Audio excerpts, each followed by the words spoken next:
The gig economy pitch sounded perfect. Be your own boss, set your own hours, work as much or as little as you want. What they left out of the ad is that when you factor in gas, vehicle depreciation, insurance, maintenance, self-employment taxes, and the time spent waiting between gigs, the effective hourly rate for most Uber, Lyft, and DoorDash drivers is between $8 and $12 per hour, well below federal minimum wage in some markets. The freedom is real, but the financial floor is dangerously low, and there is no exit ramp built into the system. The structural trap is built into the model. Gig platforms classify workers as independent contractors to avoid paying minimum wage, overtime, benefits, or employer-side payroll taxes. They use algorithmic pricing to pressure workers to accept lower-paying gigs to maintain their acceptance rate and avoid deactivation. They lower per-gig rates over time as they scale. Uber's per-mile rates have dropped significantly from early years as the platform became dominant. Workers have almost zero negotiating power and no collective recourse. The platform extracts value from your labor while bearing minimal employment cost. What gig work costs you that isn't visible on the earnings screen? No employer 401k match. You're saving zero for retirement unless you do it entirely yourself. No employer health insurance contribution. You're paying 100% of your own premiums. No paid sick days. If you don't work, you don't earn. No workers' compensation coverage in most states. Vehicle depreciation that the platform doesn't compensate you for adequately.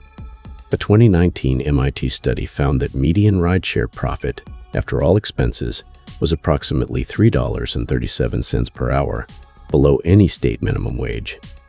The exit requires three things working simultaneously: expense reduction to create runway, skill development to increase earning potential, and a clear target income from employment or specialized freelancing. Most people try to escape gig work by finding any job, which often pays only marginally more without the flexibility. The better exit is a targeted transition into a specific field where your time has substantially more value. That takes longer to execute, but produces a genuinely different financial outcome. The highest return skill acquisitions for gig workers transitioning to employment. Trade certifications, HVAC, electrical, plumbing, welding, pay $45 to $80 per hour as employees with benefits and take 6 to 18 months to certify. CDL trucking, Class A.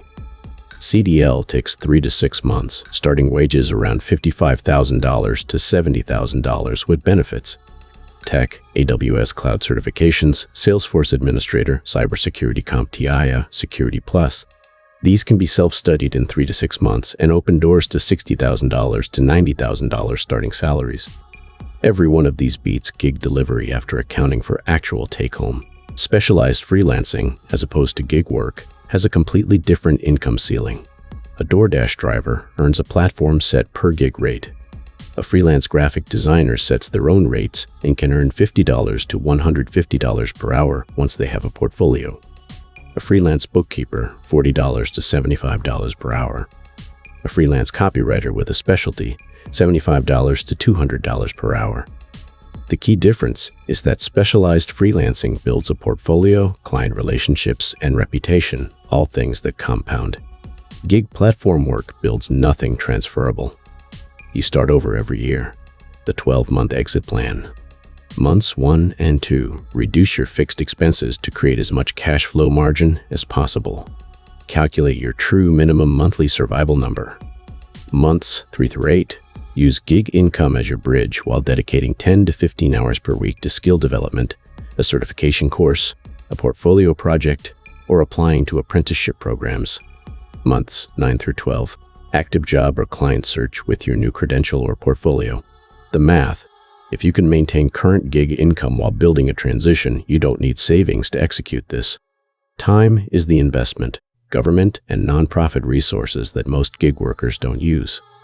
Workforce development boards in most counties offer free job training, certifications, and career counseling, funded by the Federal Workforce Innovation and Opportunity Act.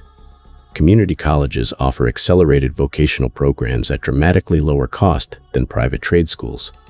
The Pell Grant covers tuition for workers below income thresholds. AmeriCorps and Job Corps programs provide training with living stipends. These programs exist specifically for workers in low-income situations transitioning to better employment. They're underutilized because people don't know they exist. The emergency fund before the exit is non-negotiable. Do not quit gig work until you have at least 2 months of expenses saved and a concrete transition plan underway. Many gig workers try to go cold turkey. Quit without savings, scramble for any job, accept whatever they can get. This produces lateral moves rather than upward ones. Patience plus a real transition plan produces the outcome you actually want. Use gig work's flexibility to execute the plan while you're still earning. It's the one actual advantage of gig work. You can scale hours temporarily while you build. The gig economy is a tool, not a career.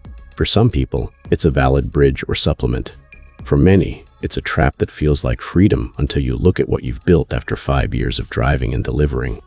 The exit is real and achievable, but it requires intention. Start the skills, save the buffer, make the transition with a plan. And if you're dealing with the tax side of gig work right now, my video on the gig economy tax trap covers everything you need to stop overpaying the IRS while you build your exit.